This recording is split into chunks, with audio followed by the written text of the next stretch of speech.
2017 is over. Thank you. That can only mean one thing. It's time for the top 10 moments of this season of Adapting the Outdoors. Stay tuned, guys. You don't want to miss this one. It's going to be a great show.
Coming in at number 10 on the top 10 moments of season 4 was the video of me cleaning doves. It wasn't exactly a special moment for me, but in the 4 years that I've been doing YouTube, I only have 2 dove videos. The very first dove hunt that I ever went on, and this video of me cleaning doves. I think that it's vital for people to know how to clean the animal that they are harvesting. So I think if you watch this video, which by the way, all of the links to these videos will be in the description box below. But I think if you watch this video, then you will learn a few good tips. Or you can do it the easy way. Find the end of the rib cage. You do have to pluck some feathers.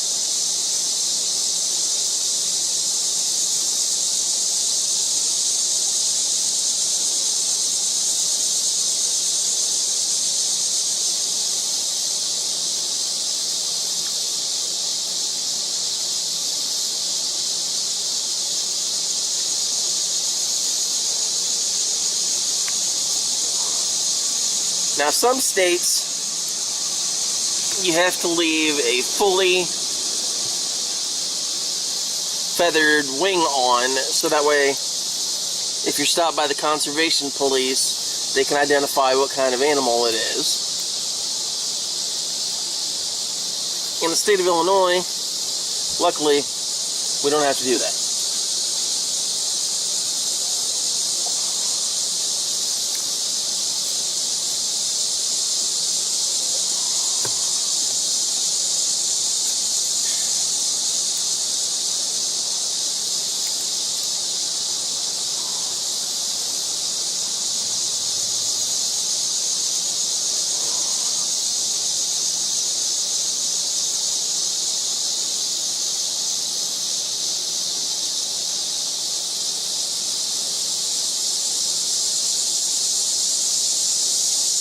Clean off your dove breast.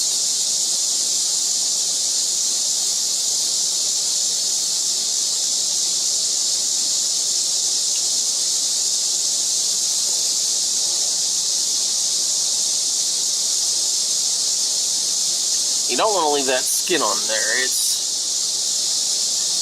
in my opinion, it's really kind of gross.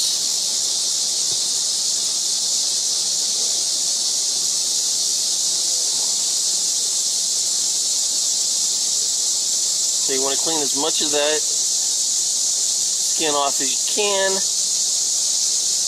Peel the feathers away.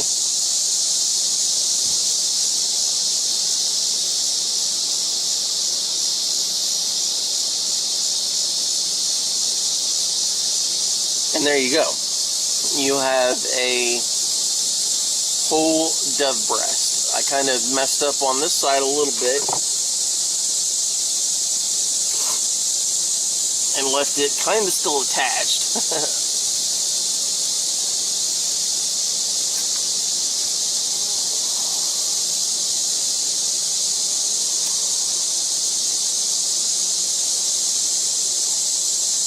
When you're cleaning your dove breast, you want to be sure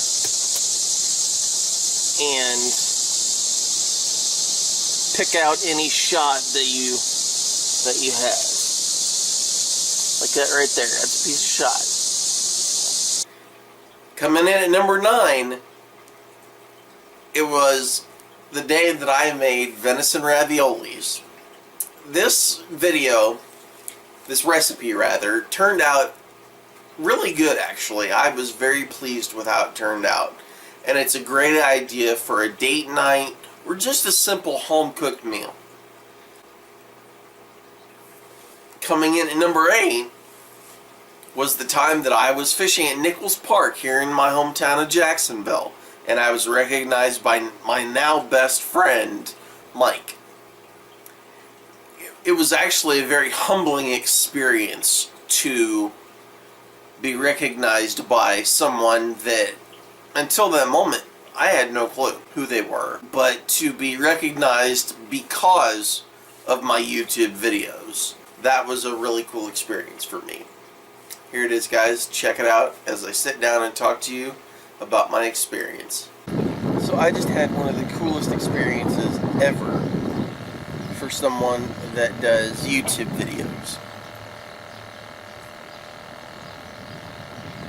If you've been doing it long enough, you are guaranteed that you're going to meet someone in your community, and they're going to know you from your social media and from your YouTube channel.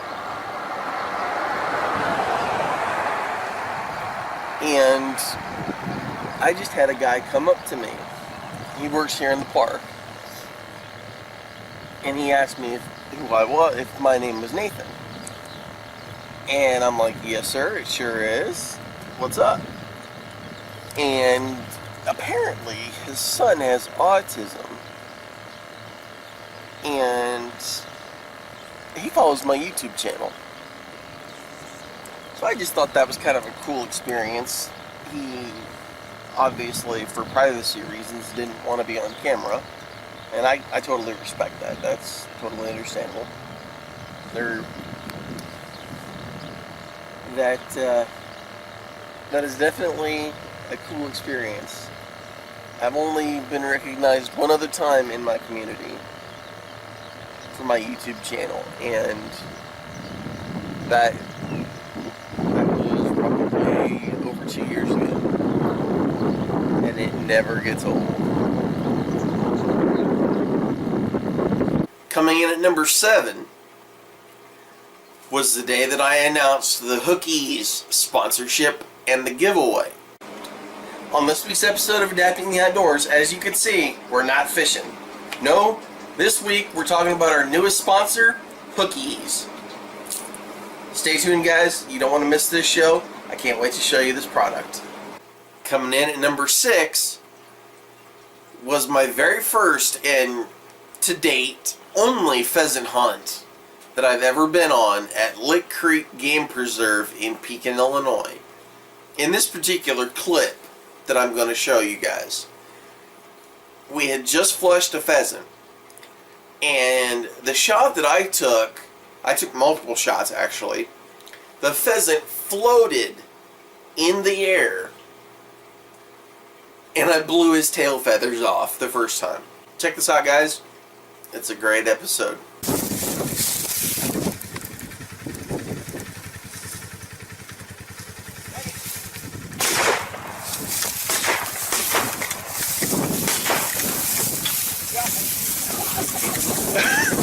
Coming down. Cut him off! That's the coolest thing I've ever seen in here. I wish I would have recorded it. Fetch it up, good girl!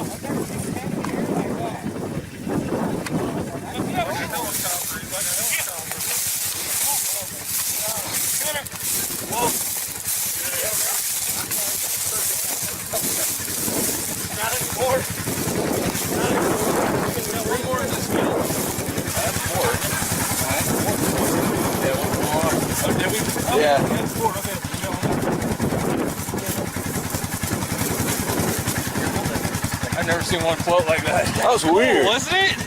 That wind. That wind, it just hung. That wind and gave them an opportunity to shoot him on. You know, they're hanging them like that, they had purpose completed. Oh yeah. Or just hang time on him, you know. Coming in at number 5 is the day that I announced the Tooth of the Arrow Broadhead sponsorship.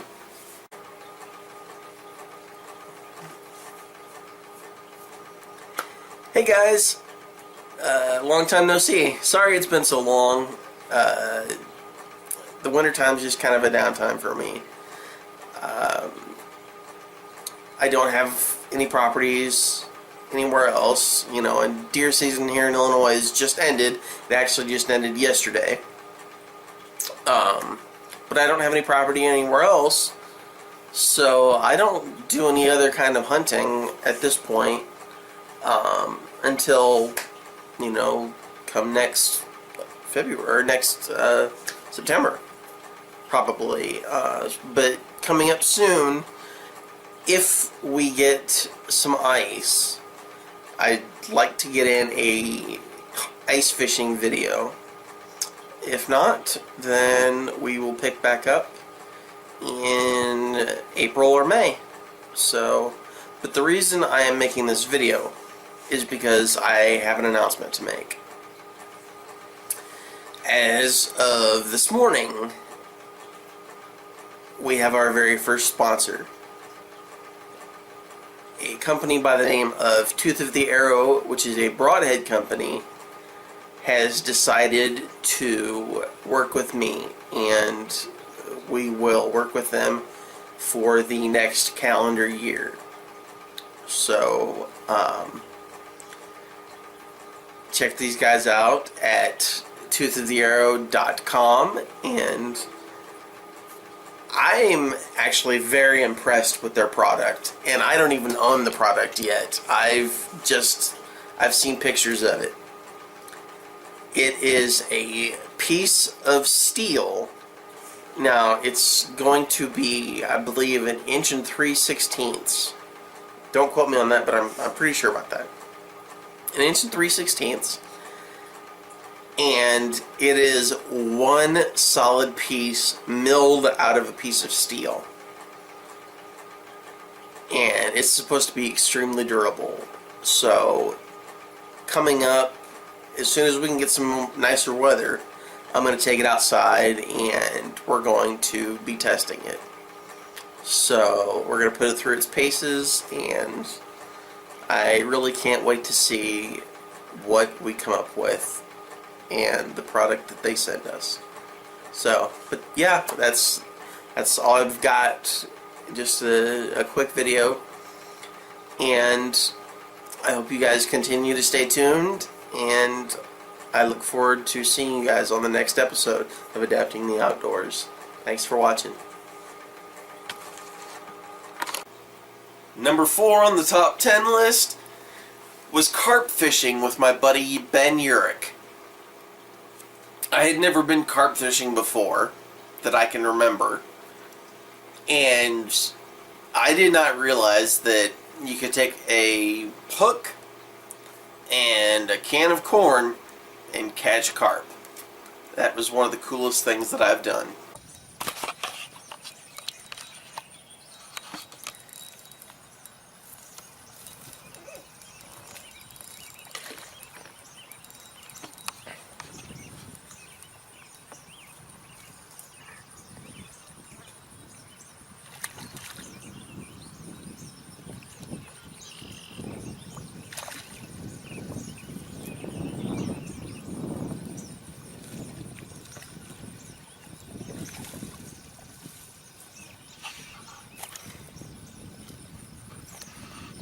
That's a dang nice one. Yeah. Number 3, fishing on the Mississippi River with Ryan Casey of Show Me Catfishing. Number 2, the day that I caught that monster bluegill and decided to have it mounted.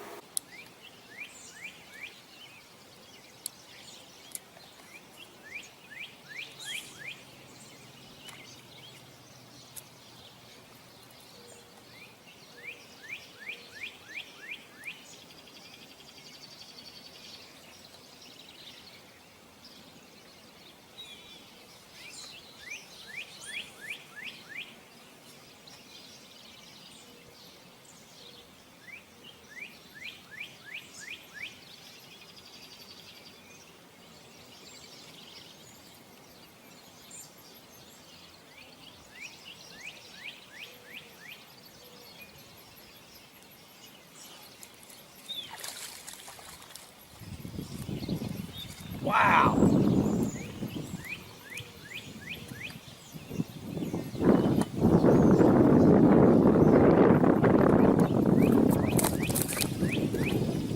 And there goes my worms.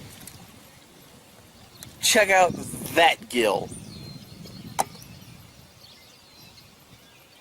That is huge for this place.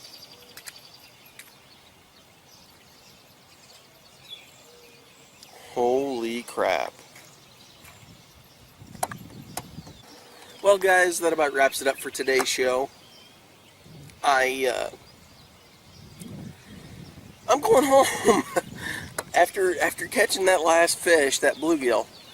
I'm going home and I am going to end up having that fish mounted. To me, that is a trophy bluegill, and it is worth paying for to have mounted. So stay tuned, and in a future show I will show you guys how to freeze a fish, basically. You can't just throw it in your freezer. There's a special way that you have to treat it and take care of it to preserve it, so that way you can take it to the taxidermist. Alright guys, thanks for watching. Stay tuned for next week's show. I appreciate you watching right here on Adapting the Outdoors. And finally, the #1 moment of Season 4 of Adapting the Outdoors was the night that I doubled up on that button buck and that little 6-pointer in Pike County, Illinois. Well, as you can see, we have 2 deer. This one on my left, the antlered deer, is the 6-pointer that I thought was a 4-pointer. And this one here, I took the button buck. Both of them went 20 to 30 yards. Could not have been possible without tooth of the arrow broadheads. They are the best damn broadhead that I have ever used. I also want to thank our other sponsor, Luminarrow, made by Luminoc. That's my arrow of choice. Again, couldn't have done it without them. Got some great venison for the freezer. You know, I'm not really the religious type, but I gotta thank God for this one, because honestly, without him, I wouldn't have done this tonight, I don't think. I also want to thank my buddy Brent behind the camera, and one of my other sponsors, who's my taxidermist, Darren. He is the gentleman standing to our left. Thanks guys for joining me, and I look forward to seeing you guys next week right here on Adapting the Outdoors. Yeah, I've had a lot of great moments in Season 4 so far. And Season 4 is not even done. We still have another couple of months left. But I can promise you that Season 5 is going to be just as amazing, if not more spectacular, than Season 4 has been so far. I really appreciate you guys watching. And if you haven't done so already, check out the description box below. You'll find all the links to these videos that I've just mentioned. Plus, you'll find the links to my social media, as well as all my sponsors. As I said, I really appreciate you guys watching, and I look forward to seeing you guys next week, right here on Adapting the Outdoors.